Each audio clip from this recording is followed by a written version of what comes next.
Good morning दोस्तों आपने एक गाना सुना होगा, मुझे नींद नहीं आवे मुझे चैन नहीं आवे। दोस्तों, नींद नहीं आना, चैन नहीं आना, इसका जो साइंस है आज हम इसको समझने की कोशिश करते हैं कि दोस्तों कि हमारे जीवन में नींद की समस्या बहुत ज़्यादा होती है। दोस्तों इस इसको शुरुआत करने के पहले आई रिक्वेस्ट यू कि मतलब आप अंत तक बने रहिए ताकि आपको इस वास्तविक हमारे नींद नहीं आने का मनोवैज्ञानिक रहस्य क्या होता है उसको अपन पूरी तरह समझेंगे। दोस्तों, एक कमरे में दो फ्रेंड्स सोए रहते हैं। एक का नाम होता है मिर्ची और एक का नाम होता है मेथी। दोस्तों, रात के 2 बजते हैं। अचानक जो मिर्ची होती है उसकी नींद खुल जाती है, जबकि उसका मोबाइल साइड में रखा होता है, उसका एसी चलते रहता है, उसके अंदर लाइटें बंद होती है।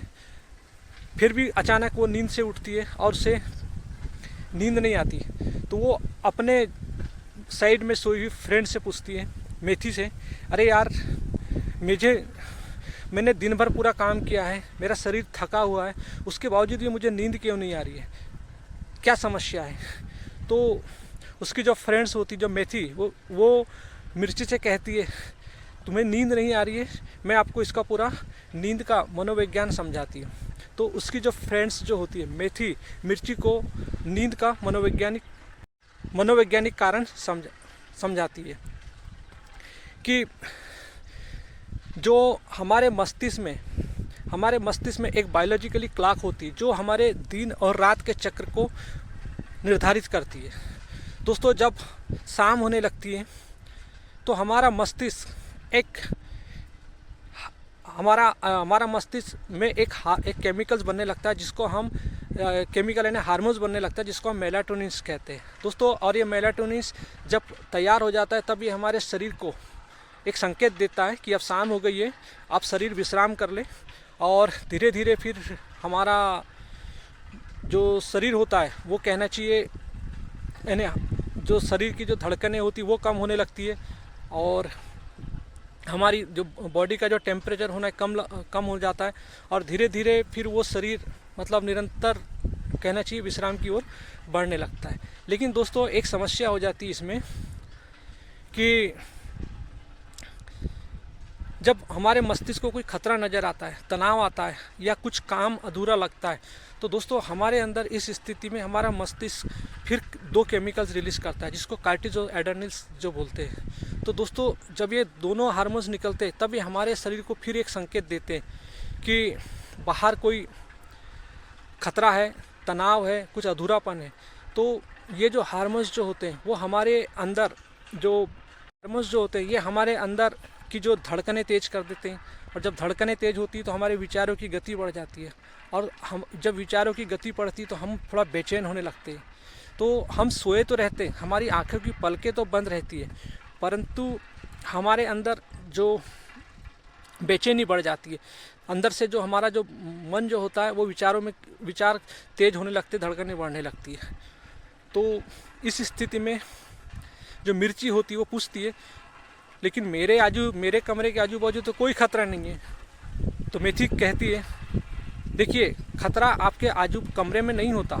जब आप सो जाती है तो आपके अंदर आपका जो मस्तिष्क में एक अपूर्णता, एक बेचैनी रहती है और वो अपूर्णता बेचैनी आपके अंदर बेचैनी पैदा कर सकती है। तो कुछ आपके अंदर ही कुछ अपूर्णता के कारण ही कुछ खतरा होता है जो मन में निरंतर उसी खतरे के कारण आपके विचार उठते हैं और इसी से 2 केमिकल जो बनते हैं एड्रेनलिन और कार्टिसोल, ये क्या करते हैं फिर आपके मस्तिष्क से निकलकर आपके शरीर को संकेत देते हैं और फिर आपकी धड़कनें बढ़ने लगती है, फिर आपके विचार बढ़ने लगते हैं और आपके अंदर फिर बेचैनी बढ़ने लगती है। तो मिर्ची फिर मेथी से पूछती है, तो क्या मेरी समस्या मतलब नींद की नहीं है? तो मेथी कहती है, नहीं, आपकी पहली समस्या बेचैनी की है। तो दोस्तों, हमारी सबसे समस्या होती है नींद। जब हम थकान होते हैं तो हमारी बहुत सारी समस्या तो थकान ले जा लेता है।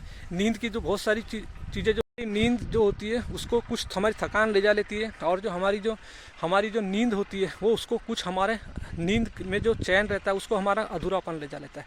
तो दोस्तों हमारी समस्या दोनों तरीके से, मतलब सबसे पहली जो हमारी समस्या होती है शरीर की समस्या हो सकती है नींद नहीं आना, लेकिन जो हमारी जो सबसे जो मेन समस्या होती है वो होती है हमारी भीतरी अधूरापन, भीतरी एक रिक्तता, एक खालीपन, अपूर्णता। तो दोस्तों इस अपूर्णता का विज्ञान क्या है, हम इसको आप समझते हैं। दोस्तों हमने इसका पहले कई बार चर्चा की है कि हमारी जो अस्तित्वगत समस्या होती है वो होती है हमारी अपूर्णता। अपूर्णता मतलब एक ऐसी रिक्तता जिससे हमारा जन्म होता है, यानी अहंकार कहना चाहिए, जो एक अपूर्णता में पैदा होता है। और अपूर्णता मतलब होता है किसी चीज़ की चाहत, किसी चीज़ की डिज़ायर, तो हम उस चीज़ के लिए बाहर भागते, और वो जब डिज़ायर मिल भी जाती है लेकिन हमारी रिक्तता कभी फुलफिल नहीं होती, क्योंकि हर डिज़ायर केमिकल्स होती है, वो इम्प्लांटेड डिज़ायर होती है हमारे बॉडी में, जो निरंतर हम डिज़ायर हमारे से उठते रहती है। तो दोस्तों जब हम अपूर्णता अहंकार की परिभाषा ही होती है।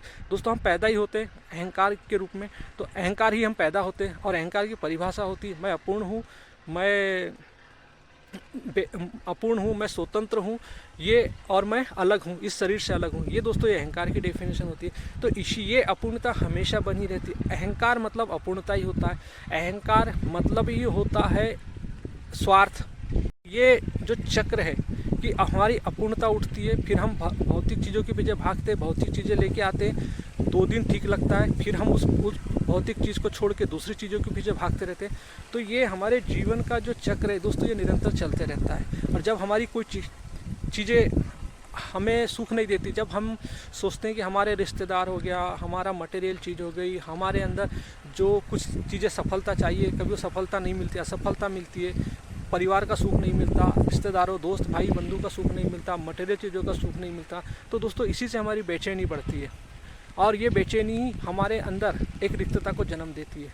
तो दोस्तों समाधान ये होता है हमारा कि हम अपनी बेचैनी से मुक्त कैसे हुए। दोस्तों इसीलिए हमारे उपनिषद हमें समझाते हैं विद्या और अविद्या। तो दोस्तों विद्या अविद्या मतलब होता है कि हमारा बॉडी, हमारा शरीर कैसे काम करता है, हमारा मस्तिष्क कैसे काम करता है, हमारे विचार कैसे उठते हैं, हमारी भावनाएं कैसे उठती हैं, हमारे विचार उठते हैं, इलेक्ट्रिकल सिंपल्स आते हैं, हमारे मस्तिष्क में जाते हैं, मस्तिष्क के न्यूरॉन के पास जाते हैं, वो सिग्नल हमारे ब्रेन में जाते हैं, और उस सिग्नल को लेके उसी के इससे मतलब हमारे इलेक्ट्रिकल केमिकल्स रिलीज होते हैं जिसको हार्मोन्स कहते हैं। ये हार्मोन्स पूरे शरीर में संकेत पहुंचाते हैं, और उसी से दोस्तों हमारा ये जो घटनाक्रम जो है वो निरंतर चलते रहता है। तो जैसा हम सोचते हैं, जैसा अनुभव करते हैं दोस्तों, उसी के आधार पर हमारे बॉडी के केमिकल्स, रसायन निकलते हैं, और वो रसायन के कारण ही हमारे अंदर डर, भय, चिंता, लोभ, लालच बना रहता है। तो दोस्तों उसी के कारण हमारे जीवन में बेचैनी बनी रहती है। दोस्तों यदि हम अपने जीवन की यदि इस बायोलॉजिकली संरचना को यदि समझ जाते हैं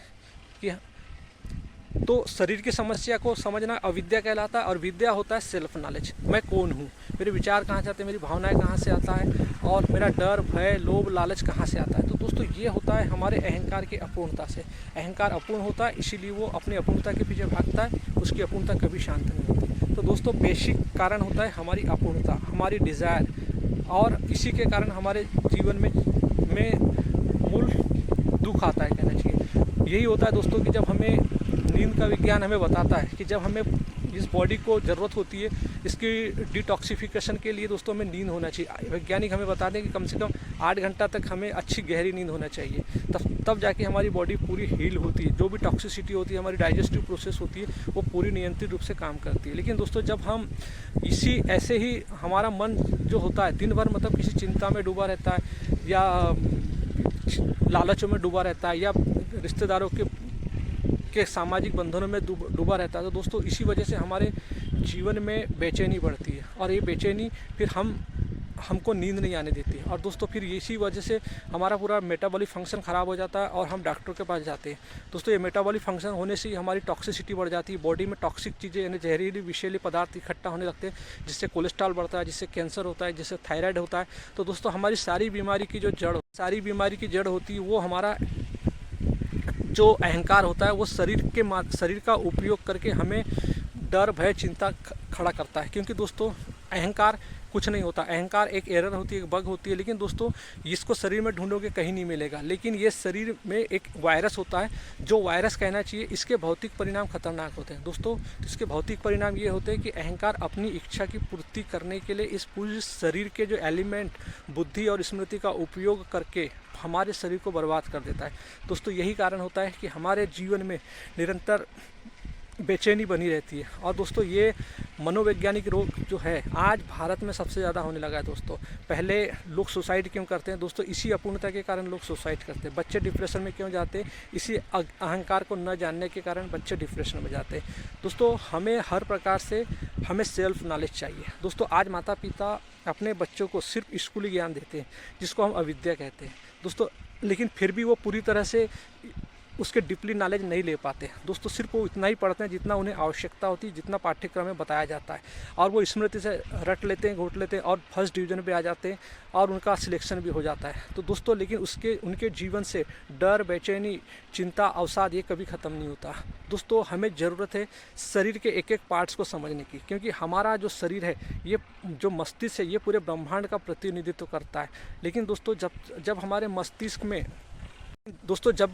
मस्तिष्क में ये जो अहंकार रूपी जो वायरस होता है, ये होता है, तो हमारा मस्तिष्क हमारी बुद्धि को करप्ट कर देता है, हमारी बुद्धि कुछ काम नहीं कर पाती। लेकिन दोस्तों जब ये अहंकार को जब हम सेल्फ नॉलेज के द्वारा, अवलोकन, आत्मचिंतन के द्वारा हटा देते हैं, तो दोस्तों बुद्धि हमारी प्राकृतिक रूप से काम करने लगती है। क्योंकि जो ब्रह्मांड में ऐसी कोई शक्ति है, ब्रह्मांड की ही कुछ ऐसी शक्ति है जो इसी शरीर के माध्यम से कुछ एक सृजनात्मक कार्य करना चाहती है। लेकिन दोस्तों ये तभी हो पाता है जब हम अपने मानसिक अहंकार को छीन करने लगते हैं या हटाने लगते हैं। तभी दोस्तों हमारे अंदर एक क्रिएटिविटी, एक नया सृजनात्मक कार्य होता है। इसीलिए आपने देखा होगा दोस्तों, जो वैज्ञानिक जो होते हैं, जो रिसर्चर जो होते हैं, जो दार्शनिक जो होते हैं, वो एकांत जगह में जाते हैं जहाँ पे एक समाज का प्रभाव ना हो। क्योंकि समाज मतलब अहंकार, नैतिकता। हमारा समाज नैतिकता से उठता है। नैतिकता का जो परिभाषा है दोस्तों, हमारे समाज से उठते हैं, और ये नैतिकता में अहंकार का पालन पोषण होता है।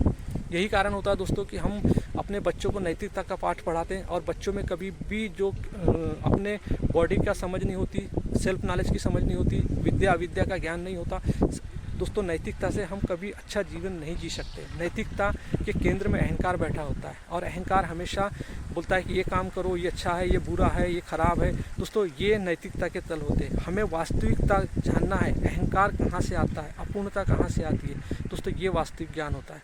तो हमें विद्या अविद्या का ज्ञान चाहिए, सेल्फ नॉलेज चाहिए। मैं कौन हूँ, मेरे विचार कहाँ से आते हैं, मेरी भावना। तक हम ये सब नहीं समझेंगे कि मेरे विचार, मेरी भावनाएं कहाँ से आती है, मेरा लोभ, लालच, ईर्ष्या, घृणा, द्वेष कहाँ से आती है, किस अंधे तहखाने से मेरे ये विचार आते हैं, और ये हमें हमारे नींद, बेचैनी को ख़राब कर देते हैं दोस्तों।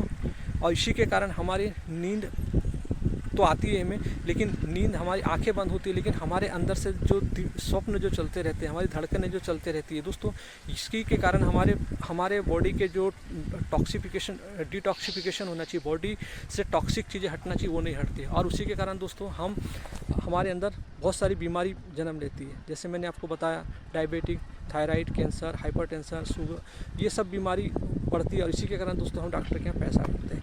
तो दोस्तों हमें ज़रूरत है, भगवान हमारे पास उच्चतम सनातन ग्रंथ रखे, जो भगवान श्री कृष्ण की गीता दोस्तों। भगवान श्री कृष्ण दुनिया के सबसे पहले, इस मानवता के सबसे पहले मोटिवेशनल स्पीकर, पहले और अंतिम भी वही है दोस्तों। उनकी गीता मनुष्य के लिए बहुत प्रासंगिक है। जब तक उनकी गीता हमारे अंदर नहीं जाएगी दोस्तों, हमारे ये सब एंजाइटी, डिप्रेशन नहीं हटने वाले दोस्तों। हमें वास्तविक ग्रंथ चाहिए, हमें वो धर्म नहीं चाहिए जो लोक धर्म टीवी पे जो चलते रहता है, जो मनोकामना पूर्ति के लिए रुद्राक्ष पहन लो तो ये अभिषेक कर लो, तो ये हवन कर लो, तो यज्ञ कर लो दोस्तों। इससे आपके जीवन की समस्या कभी ठीक नहीं होगी। ये अंधविश्वास, पाखंड है दोस्तों, इससे बचो। वास्तविक श्री कृष्ण की गीता पढ़िए, जो युद्धस्व थे, जिसने अर्जुन को युद्ध करना सिखाया और स्वयं युद्ध के लिए युद्ध किया, संघर्ष किया दोस्तों, तब जाके मतलब अर्जुन ने युद्ध जीता। तो वो कृष्ण आपके अंदर है, वो अर्जुन भी आपके अंदर है, वो कृष्ण भी आपके अंदर है। तो दोस्तों आप अपने जीवन में युद्ध से हुई, अपने अंदर जो बैठी षट रिपु जो है, काम, क्रोध, लोभ, मोह, मद, मात्सर्य, जिसके कारण अहंकार अपने आप को मैनिफेस्ट करता है और इस संसार में पूरा कब्जा करता है दोस्तों। अहंकार के अंदर ये लालच की प्रवृत्ति होती है। अहंकार के अंदर ही डिज़ायर पैदा होती है, अपूर्णता होता है। इसी की वजह से दोस्तों उसका साइड वो हमेशा डर, भय, बेचैनी हमारे लिए खड़ा करता है। दोस्तों अहंकार इतना खतरनाक होता है कि शरीर के माध्यम से कुछ प्रकृति का भोग कर लेता है। यही पर्यावरण का उदाहरण देख रहे होंगे दोस्तों, नेता लोगों को देखा होगा, बाबा जी लोगों को देखे होंगे, उद्योगपति के लोगों को देखे होंगे दोस्तों, वो शरीर के माध्यम से अपनी अपूर्णता यानी भोग की वृत्ति उनमें कितनी प्रबल होती है, वो पूरे संसार को बर्बाद कर देते हैं दोस्तों। यहाँ तक भोग की वृत्ति हमारे परिवार में एक दूसरे को खींच लेती है। दोस्तों हमें ज़रूरत है कृष्ण की गीता को। दोस्तों अर्जुन की समस्या हम सबकी समस्या है, क्योंकि अर्जुन मोहग्रस्त थे, यानी स्वयं अपनों के खोने का डर था उन्हें, और परिवार का, रिश्तेदारों का के लिए मोह था, पितृसत्ता के लिए मोह था, अपने घमंड में मोह था उनको, धृतराष्ट्र को पुत्र मोह था। तो दोस्तों ये जो हमारी मोह की जो आसक्ति होती है, ईर्ष्या की जो आसक्ति होती है, और कल्पनाओं की जो आसक्ति होती है, ये दोस्तों हमारे जीवन को बर्बाद कर देती है। तो हमें ज़रूरत है